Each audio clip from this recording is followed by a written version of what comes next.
What's up my friends, welcome back to the channel. Today we're gonna make yellow chartreuse.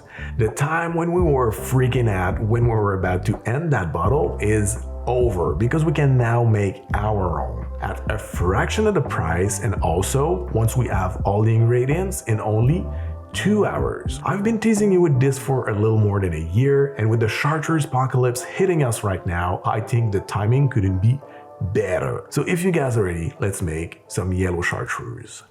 Let's go.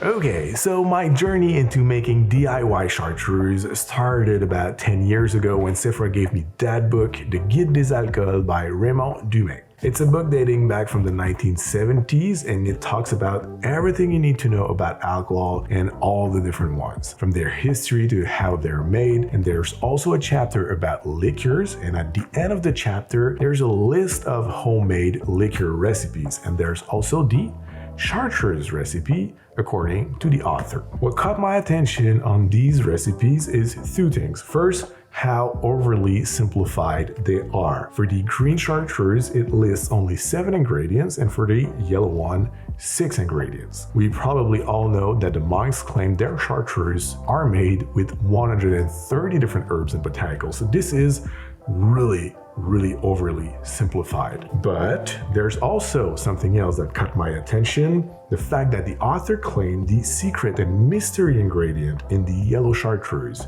is the ambrette seeds, also known as vegetal musk. And that's what would give the secret taste and aroma to the liqueur. So back in the days when I got this book, I was having a hard time to get some ambrette seeds, but Sephora finally managed to get me some for my birthday, and I tried the recipe.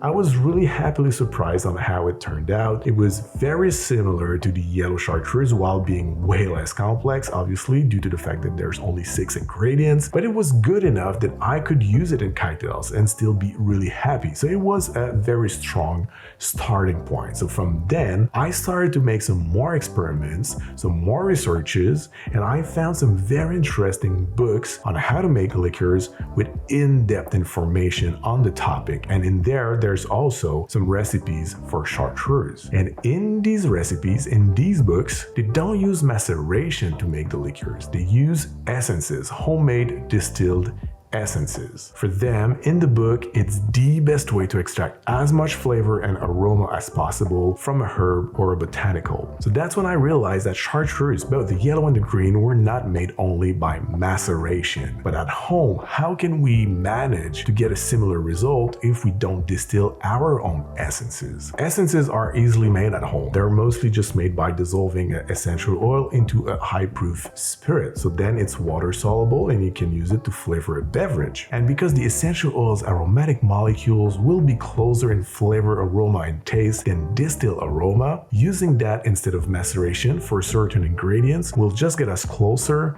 to what a real chartreuse could be. Then I also realized that using tinctures for some of the most important flavors or some of the ingredients that are the harder to extract or to control can be very helpful. So today for my recipe, I'm gonna use a mix of 3 different methods. We're gonna make a bulk infusion with the spirit with some of the core ingredients. Then we're gonna use the essences for the flavors and aromas that we want prior, similar to what distillation would give. And then we're gonna use some tinctures for the fine tuning. And right before we jump into the recipe, I would like to make a little disclaimer. This is in no way an exact replica of the yellow chartreuse. It's a herbal liqueur highly inspired by it that works really well in cocktails as a substitute. That being said, let's make the liqueur and let's start with the equipment we will need. First, we're gonna need a vacuum sealer, a sous vide precision cooker, obviously some sous vide bags, a micro scale, some graduated beakers, a couple of jars to make some infusions, and some pipette bottles.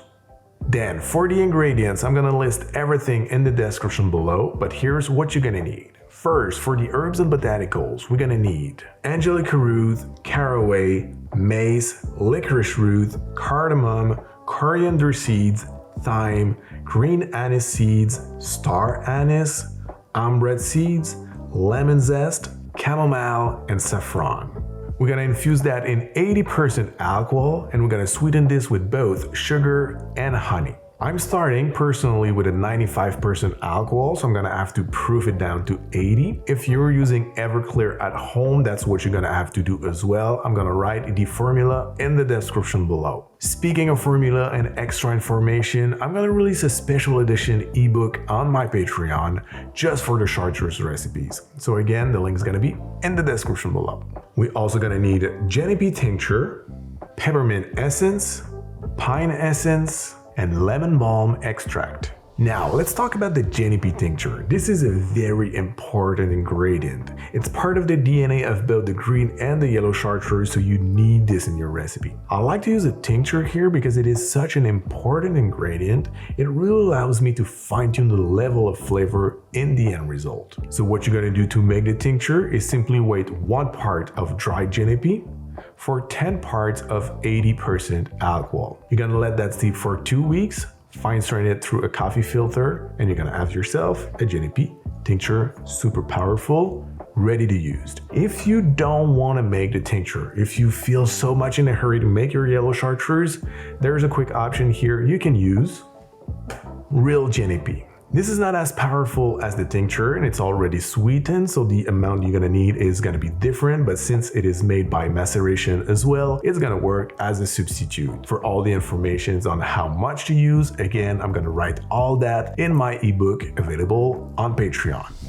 Now, for the ombre tincture, we're gonna do it a little bit differently. We're gonna do 2 parts of seeds for 1 part of 80% alcohol. What's also very important with the ombre tincture is you need to crush the seeds. The shell is so hard, the alcohol will have a hard time to extract all the flavors. I like to use a spice grinder. I think that's the best way to do it. Now, for the essences, this is something that's also very important. You have to keep in mind that the secret for chartreuse recipes is really well kept. According to some books that I've read, there's a lot of distillation involved in the process of making both yellow and green chartreuse because some flavors can't be as bright and aromatic if you just macerate them. So by using essences, we're gonna get a little bit closer to the real chartreuse. So how to make them? It's very easy. You simply dilute 1 part of essential oil in 15 parts of high proof spirit. Then you simply shake a little bit to dissolve that together, bottle that in a pipette bottle, and there you have it, you have your essences. If you want to know a little bit more about essences, I've already covered that before on the channel. I'm gonna link the video up here. Then for the lemon balm extract, I bought it as is, and I use it a little bit for the same reason as I'm using essences. For me, the lemon balm flavor and aroma in both green and yellow chartreuse is a fresh lemon balm aroma, and we would never get that aroma by infusing fresh herb with the heat of the sous vide. So by using the extract like this, we get a little bit closer to the real deal. So once we're done with our tinctures, once our essences are made, we are ready to make the liqueur. So we're gonna weight all our dry ingredients, all our spices and botanicals, and we're gonna place them in a sous vide bag. Then we're gonna add 250 ml of 80% alcohol. We're gonna seal the bag, and we're gonna heat it for 2 hours with our precision cooker at 75.5 degrees Celsius. Pro tip, I like to pinch my bag with a long tweezer like this. That way I make sure all my ingredients remain submerged for the whole cooking process. Then after 2 hours, you're gonna remove the bag from the hot water and place it immediately into an ice bath to stop the infusion as fast as possible. Then you're gonna fine strain it through a coffee filter. And at this point, the flavors are too intense. So what you're gonna do is you're gonna double up the amount of what you filtered with more 80% alcohol. Then for every 400 grams of liquid, you're gonna add 60 grams of honey, 220 grams of sugar, and 200 ml of water. You're gonna stir until everything is dissolved and buckle up. This might take a little while. And then you're gonna prepare your fine-tuning ingredient. You're gonna add 6 drops of peppermint essence, 4 drops of pine essence, 50 drops of lemon balm extract, 5 ml of Genepi tincture or 30 ml of real Genepi, and 30 drops of the ombre tincture. Then you're gonna throw this in your mix, give it a little stir to make sure everything is well incorporated, and all you have to do left is to bottle it. And there have it, my friends. Now you know finally how I make my yellow chartreuse. Now, if you want to know how it tastes like, obviously it's not exactly the same as yellow chartreuse is. It's impossible to replicate it perfectly, but I think it makes a great substitute. On the palate, we get dominant honey, saffron, mint, and genepi flavors, and then it's balanced out by a great complexity, sometimes bold, sometimes light. On the bolder side, we have mace, licorice, or caraway, and on the lighter side, we get chamomile, coriander seeds, and lemon for overall a beautifully complex and balanced liqueur. I really like how it tastes on its own, but obviously I also love to use it in cocktails, so why not trying it right now in a Daisy de Santiago. So in a cocktail shaker, we're gonna add 2 ounces or 60 ml of light white rum, 1/4 ounce or 7.5 ml of our yellow chartreuse, 1/2 ounce or 15 ml of simple syrup, and 1 ounce or 30 ml of freshly squeezed lime juice. I'm gonna fill the shaker with ice and give it a good shake for about 10 seconds. Then in a glass, we're gonna add some crushed ice, fine strain the cocktail in it, top it up with a little bit more crushed ice, and add a float of 1/2 ounce of yellow chartreuse once again. And there you have it, the Daisy de Santiago. Cheers. Oh, honestly, I'm very impressed how much the liqueur shines through in the cocktail. We get the beautiful honey sweetness, incredible complexity, lots of layers of flavors, but still we are able to distinguish the anise notes, the alpine notes. Really, I love it. Even though it's not the same as yellow chartreuse, forget it. It's impossible to replicate exactly what chartreuse is, but this liqueur, it works. I love it, and I hope you're gonna love it too. So my friends, this is it for me today. I hope you enjoyed this video. Leave a thumbs up if you did. Don't forget to subscribe to the channel if you're not already. Turn that bell if you want to make sure not to miss the next one. And until then, thank you very much again, and cheers to the end of the chartreuse shortage. In a way, cheers.